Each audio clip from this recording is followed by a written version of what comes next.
कलयुग का मतलब ही कली मतलब कलह, लड़ाई झगड़ा सबसे ज्यादा या तो जुआड़ियों के बीच में होता है या शराबियों के बीच में। ये शराब पीने वाला क्या करता है, अपनी माँ की आरती थोड़ी उतारता है, माँ को गालियां देता है। पत्नी का आदर थोड़ी करता है, पत्नी के मंगलसूत्र को बेच देता है। हाँ या ना? बच्चों को पढ़ाता लिखाता थोड़ी है, बच्चों की कॉपी किताब बेच के भी पी जाता है। अभी कल मुझे एक दादी अम्मा मिल गई, 2 बच्चे लिए थी, एक लड़की थी एक लड़का था। बोले महाराज हमारा बेटा है, ये छोटे छोटे बच्चे हैं, इनकी माँ तो बचपन में ही गुजर गई।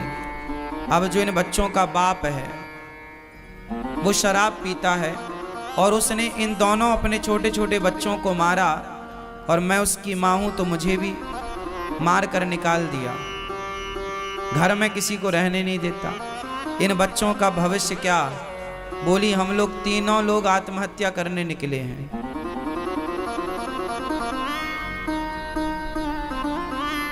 शराबी इस तरह से प्रताड़ित करता है ना अपनी माँ को, अपने बच्चों को, अपनी पत्नी को। फिर मैंने माँ को समझाया कि माँ जैसे पढ़ाओ लिखाओ इन बच्चों को, आप समझदार हो, आपके जब तक हाथ पांव चल रहे हैं आप करो कुछ। आत्महत्या करना किसी समस्या का समाधान नहीं होता। समझाया, उसके बाद वो माँ चली गई। कहने का तात्पर्य तो यही हुआ कि शराबी अपने परिवार को कितना प्रताड़ित करता है, ये तो शराबी का परिवार ही जानता होगा। क्यों जी? शराबी की पत्नी कितनी दुखी है ये तो वही जान सकती है। जिसके पांव में विमाई फटी ही नहीं वो पीर पराई क्या जाने, और जिसने बेटी को जन्म दिया ही नहीं वो बेटी की विदाई क्या जाने। कई बार ऐसा होता है कि हम दूसरों का दुख नहीं जान पाते। दूसरा आदमी कितना दुखी है उसके दुख का हम अंदाजा भी नहीं लगा पाते। क्यों? तो शराब समाज को कितना दुखी करती है, बोलो हाँ। इसलिए आप लोगों से मेरी विनती हाथ जोड़कर है, मेरे नौजवान दोस्तों भाइयों से, शराब ना पिया करो। तुम्हारी पत्नी, तुम्हारे बच्चे, तुम्हारी माँ बड़ी दुखी रहती है। तुम तो पीकर नशे में पड़े हो, पर जो पत्नी तुम्हारे लिए अपनी माँ, अपना पिता, अपना परिवार छोड़े बैठी है, थोड़ी उसकी खुशी का भी तो ख्याल रखो। उन बच्चों का भी ख्याल रखो जो अभी छोटे हैं, जिनको पिता के प्यार की, माँ के प्यार की ज़रूरत है, शिक्षा की ज़रूरत है। एक शराबी हो जाए ना घर में तो पूरा परिवार प्रभावित होता है उस एक के कारण। बोलो हाँ। शराब बहुत भयंकर होती है, इसलिए शराब पीना चाहिए क्या? शराब अच्छी हो, यदि आपके हिसाब से शराब अच्छी है तो फिर अपने बच्चों को भी पिलाना, और शराब बुरी है तो हाथ जोड़ के कहता हूं आप कभी मत पीना, क्योंकि ये सब बर्बाद कर देती है। शराब सब कुछ बर्बाद कर देती है। आप कितने लोग इस बात के गवाह हैं कि शराब पीकर बर्बाद हो जाता है व्यक्ति? कितने लोग? हाथ उठा।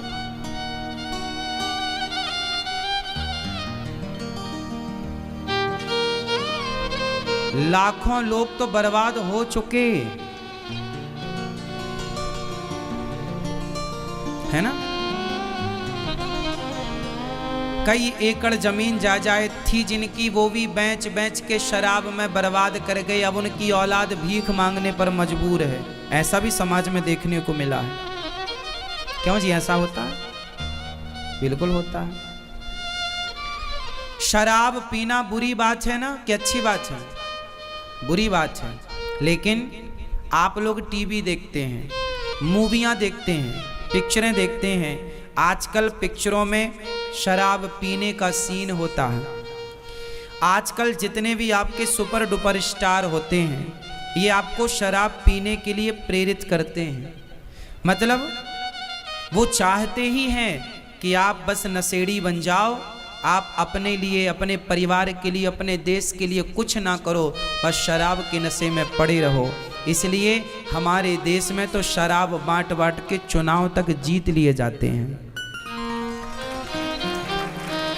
जिस नेताजी ने ज्यादा शराब पिलाई उस नेताजी को ज्यादा वोट मिलेंगे। ऐसा होता है हमारे देश में। मतलब शराब की बोतल में आदमी बिक जाता है। शराब की गुलामी देख रहे हो आप। वो कुछ नहीं बोलती शराब, लेकिन आदमी को खरीदने की ताकत शराब में है। इस तरह आदमी नशेड़ी है। और सोचिए कि जो व्यक्ति इस तरह से गुलाम होगा तो अंग्रेजों की गुलामी और शराब की गुलामी, इन दोनों में खतरनाक कौन सी है? इसलिए आप किसी के गुलाम क्यों बने?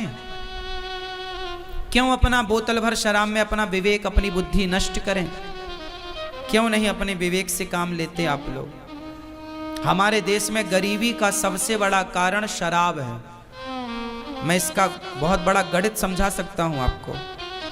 समझो, एक आदमी दिन में, एक मजदूर की बात करो आप, एक मजदूर दिन में 250-300 रुपए कमाता है या 400 रुपए कमाता है।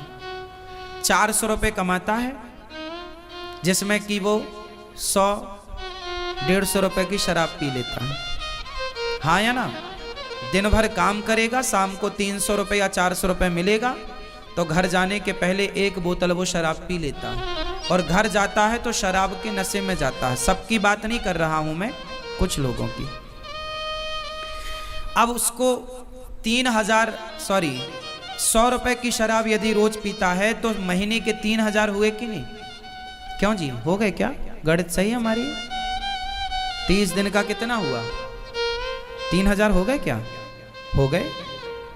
अब बताओ कि जो 3000 रुपए वो शराब में खर्च कर रहा है महीने में, 3000 वो अच्छे स्कूल को देता तो उसका बच्चा अच्छी शिक्षा प्राप्त कर पाता। उसके बच्चे को मजदूरी ना करनी पड़ती। वो मजदूर है, चलो कोई बात नहीं, पर अपने बच्चों को तो पढ़ा लिखा कर इतना योग्य बनाओ कि उन्हें किसी के द्वार पर हाथ ना फैलाना पड़े। तो खुद भी मजदूरी करता है और फिर शराब पी कर के पैसे बर्बाद करता है।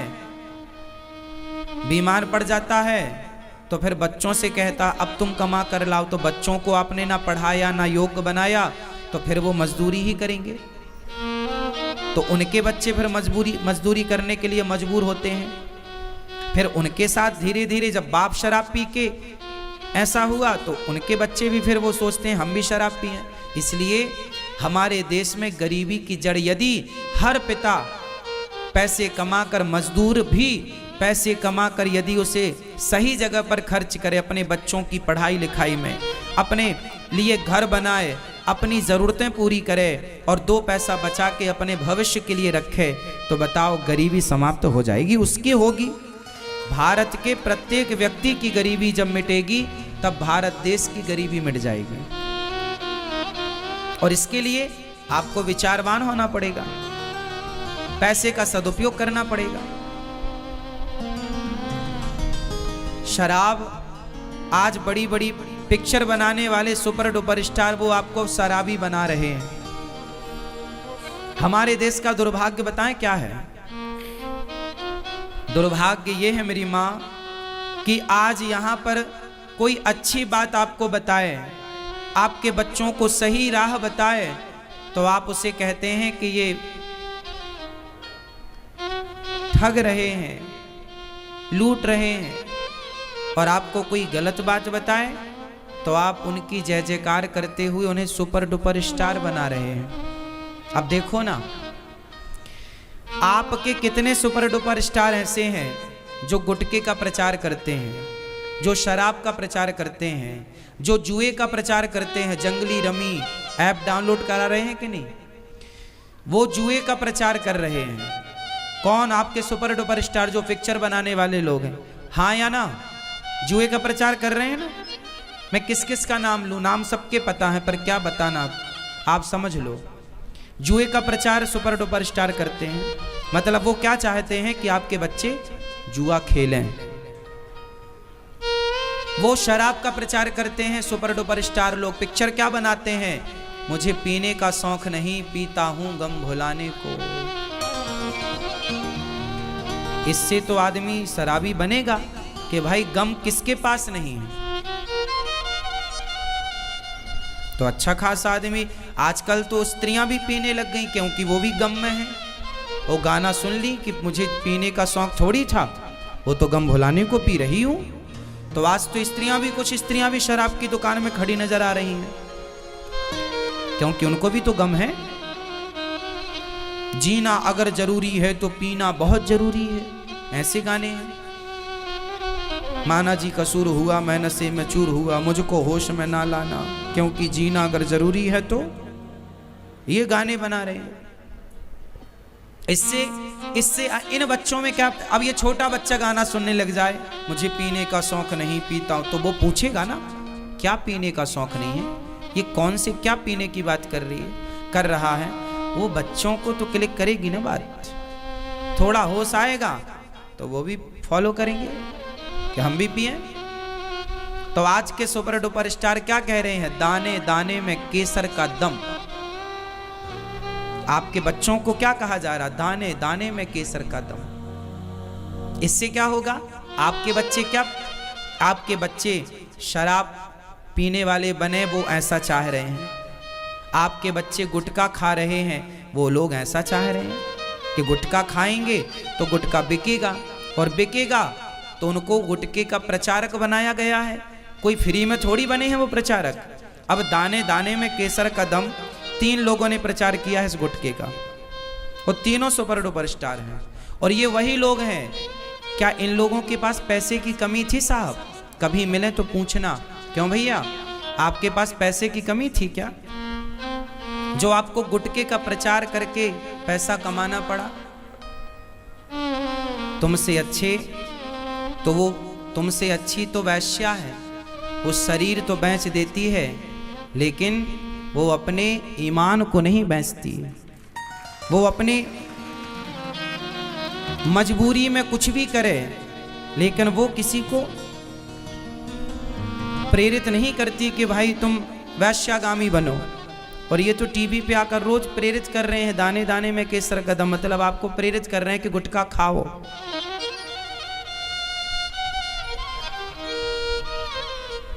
गुटखा खाओ ऐसा बोल रहे हैं। इसलिए गुटखा, इन लोगों के पास पैसे की कमी नहीं है। गुटखे के प्रचार में इन्हें 5-5, 10-10 करोड़ रुपए मिले होंगे, या 50 करोड़ भी मिले होंगे, मुझे आइडिया नहीं है।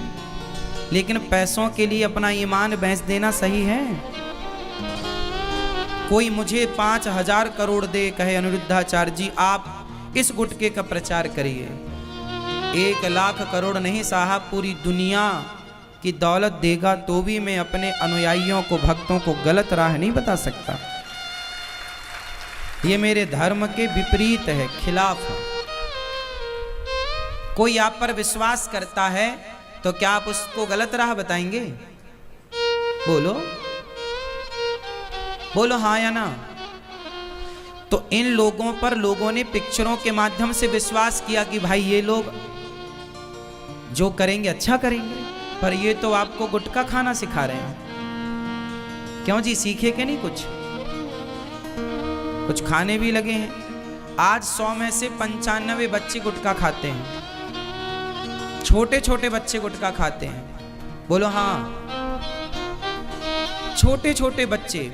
और गुटखा खाने वालों के साथ ऐसी स्थिति है कि आप उनके सामने बैठ जाएं तो आधा तो आपका मुंह भिड़ा देते हैं, छपेड़ देते हैं गुटखे से। जब वो बात करते हैं ना तो उनके अंदर की सुपारी निकल के आपके मुंह में चिपकती है। ध्यान से देखा कि नहीं? इसलिए गुटखा खाने वालों से ना उचित दूरी बना के बात किया करिए, नहीं वो उनके अंदर का गुटखा आपके अंदर आ जाएगा। हाँ या ना? सही कि गलत है? बिल्कुल। कई लोग आ जाते हैं यहाँ पर, मुंह में इतना गुटखा भरे और बिल्कुल मुंह के पास ही आके बोलते हैं मिलना है, इतने में तो मिलने में आधी मिला दी। इतने में तो आधी सुपारी मिल भी गई।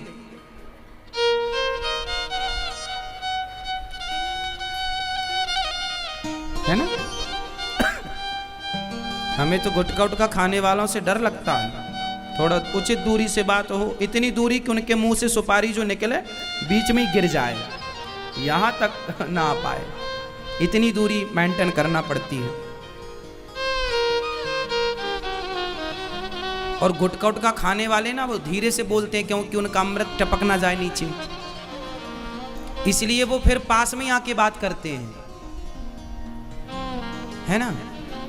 वो नीचे मुंह करके बात नहीं कर सकते, ऐसे भरा है ना,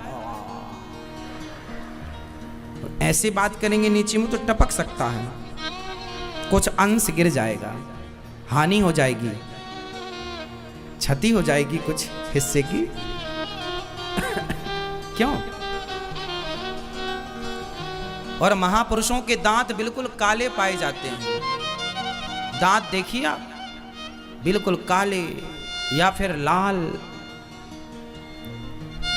कितनी दुर्दशा कर रखी है अपने मुंह की। भगवान ने कितना बढ़िया मुंह दिया है।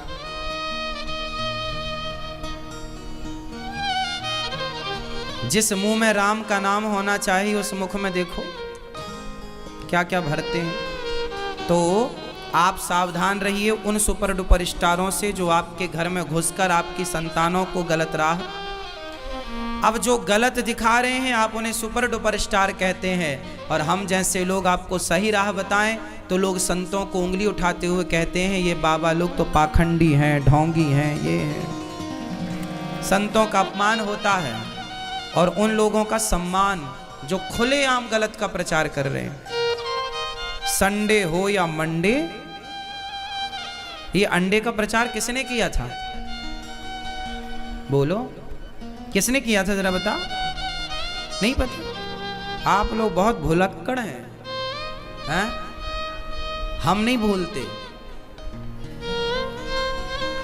टीवी पर एक टाइम पर यह भी ऐड आता था, संडे हो या मंडे, अंडे का प्रचार है।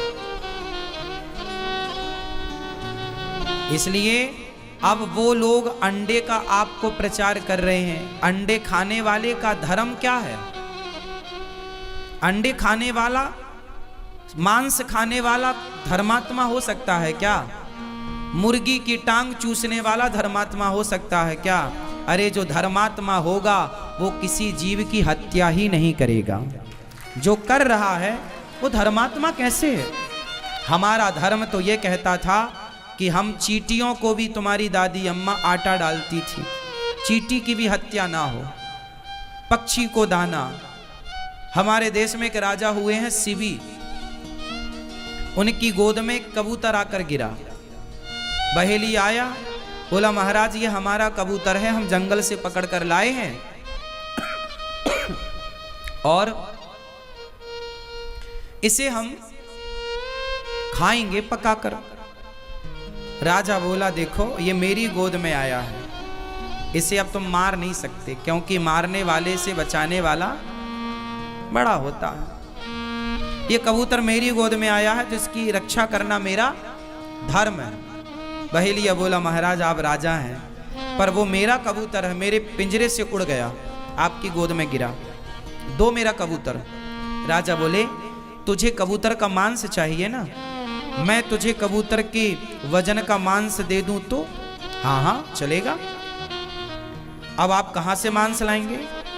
राजा मांस लाने के लिए किसी को तो मारना पड़ेगा, आप किसी का भी लाएंगे तो मारना ही पड़ेगा। राजा बोले इतने धर्मात्मा राजा थे, बोले मैं किसी की हत्या नहीं करता, तो कहां से लाएंगे मांस? बोले मैं अपना दूंगा। एक तराजू बांधी गई, तराजू के एक पलड़े पर कबूतर को बिठाया गया कि इसके वजन का मांस बहेलिया को इसको देना है। तो राजा ने अपनी जंघाओं का, जांघ का मांस काट के तराजू में रखा तलवार से, पर कबूतर थोड़ा भारी था, दूसरी जांघ का मांस रखा। पता नहीं कबूतर कैसा मायावी था, फिर भी वजन कबूतर का ज्यादा, बराबर नहीं हुआ। सारी सभा लगी है, सारी दुनिया देवता देख रहे हैं कि वाह ऐसा राजा कि कबूतर के प्राणों की रक्षा के लिए अपने शरीर का मांस चढ़ाए जा रहा है। राजा ने अपनी छाती का मांस काट करके रखा तलवार से, फिर भी उसका वजन ज्यादा। राजा ने अपना एक पांव काट दिया, पूरा पांव रखा, फिर भी कबूतर का वजन ज्यादा। दूसरा पांव रख दिया, अब देखिए एक राजा अपने पांव काट दिया एक कबूतर के प्राणों के लिए। ये वो देश है। अंत में फिर भी कबूतर भारी, तो राजा ने अपनी गर्दन काटनी स्टार्ट की, तलवार अपनी गर्दन पर रखी और काटना चाहा, तब कबूतर से भगवान प्रकट हो गए। बस राजन, बस मैं तुम्हारी परीक्षा लेने के लिए कबूतर के रूप में आया। धन्य है तुम जैसे राजा, तुम जैसे दानी राजा, जिन्होंने एक पक्षी की रक्षा के लिए अपने आप को चढ़ा दिया। ऐसा देश है हम भारतीयों का कि हम किसी की हत्या करना ठीक नहीं समझते। क्यों जी? किसी को मारना, हम तो दुश्मन को मारना ठीक नहीं समझते। पृथ्वीराज चौहान ने मोहम्मद गौरी को पकड़ लिया, बंदी बना लिया, क्या मार नहीं सकते थे? पर दुश्मन को भी नहीं मारना, जा छोड़ दिया। ऐसे 17 बार पकड़ के छोड़ा। ऐसे दया हमारे यहां है। इसलिए जीव मात्र पर दया। आजकल ना लोग कुत्तों को, कुत्ते का मांस खाते हैं, कुत्ते को बिल्कुल गर्म पानी में डाल देते हैं, उबलते पानी में, जिंदा कुत्ते को उबलते पानी में डाल देते हैं, जिससे गर्म पानी से उसके सारे रोमे झड़ जाते हैं और उसकी ऊपर की त्वचा और सॉफ्ट हो जाती है, तो आसानी से वो छील लेते हैं, मतलब वो नोच लेते हैं। जो भी करते हो भगवान जाने। मतलब एक बात बताओ कि गर्म पानी में आप एक कुत्ते को डालें या एक मछली को डालें या एक मुर्गी को डालें, क्या उससे दर्द नहीं होता होगा? हमें और आपको डाल दिया जाए तो कितना पीड़ा होगी, असहनीय। जिंदा मछली को आप पकड़ करके कढ़ाई में डाल देते हैं। बताइए, ये जीवों पर, मूक जीवों पर अत्याचार नहीं है? बोलो, अत्याचार नहीं है? मुर्गी को डाल देते हैं आप मशीन में, पूरा मशीन उसके पंख वंख, आजकल तो मशीनें आ गई, पहले तो मुर्गी हाथों से लोग उसके पंख नोचते थे। सोचिए कि जिसके पंख हाथों से नोचे जाएंगे, दर्द नहीं होता होगा उसे? तो ये उस मूक जीव पर अत्याचार है या नहीं?